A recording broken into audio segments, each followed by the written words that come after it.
Today's reading comes from Matthew's Gospel. It's the very end of Matthew's Gospel, set today for what is Trinity Sunday. So Matthew tells us the story of the resurrection, of Mary meeting Jesus and Jesus saying to her, "Go and tell my brothers to go to Galilee where they will see me." And then we have a unique story about the way in which the guards were bribed to not tell anyone about what really happened in Matthew's Gospel alone, that is. But then this final few verses where Jesus appears to the disciples. So it's Matthew 28 and verses 16 to 20. The 11 disciples went to the hill in Galilee where Jesus had told them to go. When they saw him, they worshipped him, even though some of them doubted. Jesus drew near and said to them, "I have been given all authority in heaven and on earth. Go then to all peoples everywhere and make them my disciples. Baptize them in the name of the Father, the Son, and the Holy Spirit, and teach them to obey everything I have commanded you. And I will be with you always, to the end of the age." This call to baptize people everywhere and make them disciples is what we refer to as the Great Commandment, and it appears in the Synoptic Gospels of Matthew, Mark, and Luke. John, of course, as we know, has a much more protracted explanation and teaching around the whole idea of being raised, and there are hints, aren't there, here of what we find elsewhere, the doubting and people being overjoyed and thrilled to see Jesus again. On Trinity Sunday, of course, we recognise and note the use of that language, Father, Son and Holy Spirit, the three aspects of God. For me, this idea about go then and to all people everywhere and make them my disciples, baptizing them in the name of the Father, the Son, the Holy Spirit, simply means go to all people everywhere, the words we've already heard, so inclusive, ignorant of diversity or prejudice or past traditions. Go to all people everywhere. And when we say baptize them in the name of the Father, Son, and the Holy Spirit, to me that means and bring them into a full encounter with the God who you now know. And that God manifests itself in so many different ways. We, with our language, point to these three persons, sometimes referred to as the three persons of the Trinity, as distinct entities. But for me, it's always been the case that I see them as different three ways of looking at something. Like you could say about the weather. Sometimes the weather makes you wet. Sometimes it makes you hot. Sometimes it makes you very blown about in gusty winds. You experience weather in different ways, but it's still the weather. It's a clumsy metaphor, but there are lots of other metaphors one can use. But essentially, it's not that you can point to different things and say that's it. They're all part of the same thing. And our language is never going to be sufficient for what is essentially an experience of love.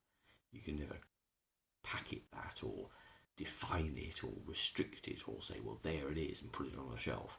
It's something that you live, it's something you experience. So baptizing people in the name of the Father, Son, and the Holy Spirit means bringing people into that full experience of God. But the key point, especially for Matthew writing as a Jew for Jews, is the commission itself.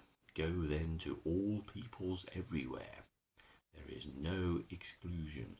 This message and this teaching and this living a life of selfless love is to be demonstrated to all peoples everywhere, without prejudice, without distinction. And that's why we call it the Great Commandment. It is a calling for us all in simplicity, along with the Great Commandment to put God at the centre of our lives and love our neighbour as ourselves, to recognise again the words that the neighbour means everyone, everywhere. And this is our simple message, isn't it? That we see in the person of Jesus, because seeing another human being is the most easy way to do this. We see the full revelation and nature of God. What we see is unconditional love. We take that same metaphor into our hearts, and we ourselves try to live lives of unconditional love. Lives that speak of peace and justice and joy and laughter, inclusivity and acceptance. And this is our gospel message. We have experienced such love that we can then show that love to other people. And if anybody asks us, why do you do this? Why do you spend your time working with other people? Why do you go to places where others would walk away and help out? Well, it's simply because there's another human being in need. And because of our unity, because we all belong, we are all children of God, and so related to one another in that intimacy of brothers and sisters, perhaps. Another clumsy metaphor, but you get the idea. Everyone comes from God, everyone's owned by God, everyone is loved by God. None of this implies a lack of free will. I mean, we're perfectly able to spend our lives in complete denial of God and in ignorance of God. And that's how things can be. But obviously, for those of us who've experienced God in our hearts, the message is very much, but. Life can be so much better. Life is just so much fuller. Life has meaning. Life has a sense of being where we need to always be. A sense of homecoming, a sense of belonging, a sense of being made full and real and, as I say, how we were meant to be. And this is all because we have that experience of God's love for us in our hearts, a transforming, invigorating, motivating love, which, as I say, if it finds, to me at least, true expression, then it's not just about the fact that we say we have this in our hearts. It's that our actions are changed so that we do spend our time working for the benefit of other people, to love and serve and be a source of joy to others, to share with people something of what is in our hearts. Again, if they ask, well, we can tell them the reason why. But first and foremost, we are people of fundamental joy, because how can we not be when we have such love in our hearts from the God who made all things? For to know that we are loved by the God who made everything is the greatest assurance and peace and joy imaginable. And how can that possibly not be expressed to all peoples everywhere? To talk about the many ways in which we experience God in our lives.